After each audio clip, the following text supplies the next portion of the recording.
رانائی خیال کا پیکر بنائیں گے، لوح و قلم بھی رقص مسلسل میں آئیں گے۔ زندہ رہے تو اگلے برس دیکھنا ریاض، اس سے بھی بڑھ کے جشن ولادت منائیں گے۔ ہفتہ وار یوٹیوب پروگرام روحی رنگ فرید کے ساتھ آپ کا ساتھی، آپ کا میزبان ایاز صابر بلوچ آپ کی خدمت میں حاضر اور سلام عرض کرتا ہے، اس دعا یقین چاہت کے ساتھ کہ آپ جہاں ہوں گے خوش ہوں گے، شاد اور آباد ہوں گے۔ آج سلطان بہو کے کلام سے انتخاب کہ دودھ تے دائی ہر کوئی رڑکے، عاشق بھا رڑکیندے ہو کہ دودھ اور داہی کا بلونا تو ہر کوئی جانتا ہے، لیکن عشاق ذات الہی تو عشق کی آگ کو اپنے جسم میں بلویا کرتے ہیں۔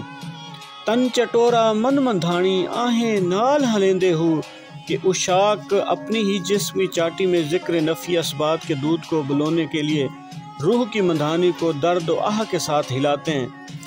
دکھاں دا نتیرا کڈے لسکارے، غماں دا پانی پیندے ہو کہ ان عاشقان ذات کا درد عشق جو کہ اس عمل کا نتیرا یعنی ذکر نفی اسبات کی رسی ہے جو نمایاں چمک دمک سے متجلی ہوتی ہے، اور عاشقان ذات حق اس عمل معرفت ذات میں حق و باطل، عبد و معبود، حادث و قدیم کا امتیاز کرنے کے لیے مصائب یعنی ازمائش حق تعالیٰ میں ثابت قدم رہنے کا عرق ڈالتے ہیں۔ نام فقیر تنا دا باہو جڑے ہڈاں تو مکھن کڈھیندے ہو کہ اے باہو، فقیر تو صرف ان عارفین کاملین کا نام ہے جو ذکر نفی اسباب سے اپنے جسم کی فانی ہڈیوں سے معرفت الہی کا مکھن نکالتے ہیں۔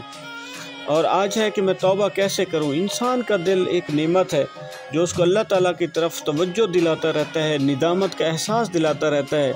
چنانچہ جب بندہ گناہ کرنے کے بعد شرمندہ ہوتا ہے تو اس کے دل میں احساس ہوتا ہے کہ مجھے ایسا نہیں کرنا چاہیے تھا۔ اگر اس کے دل میں یہ ندامت پیدا ہوئی تو اسے توبہ کرنی چاہیے۔ اور توبہ ہے کیا کہ وہ اللہ کی طرف کیسے لوٹ سکتا ہے، اور اس سے گناہوں کی وجہ سے اللہ اور بندے کے جو پردے پڑ جاتے ہیں ان کو حجاب کہتے ہیں۔ تو انسان کو ان حجابات کو دور کرنے کے لیے توبہ کی ضرورت ہے۔ بندے اللہ رب العزت کے درمیان 10 پردے ہوتے ہیں، ان 10 پردوں کو جب تک نہیں ہٹائیں گے اللہ تعالیٰ کے دیدار سے ہم فیضیاب نہیں ہو سکتے۔ یہ پردے کیا ہیں اگلی ویڈیو میں ہم ضرور ڈسکس کریں گے، تو آپ ہمیں سپورٹ کریں، شیئر کریں، لائک کریں، پسند کریں۔ اللہ تعالیٰ آپ کا میرا حامی و ناصر ہو۔ صحت کی باشی اور ایمان کی سلامتی ہم سب کا مقدر۔ پاکستان پائندہ باد۔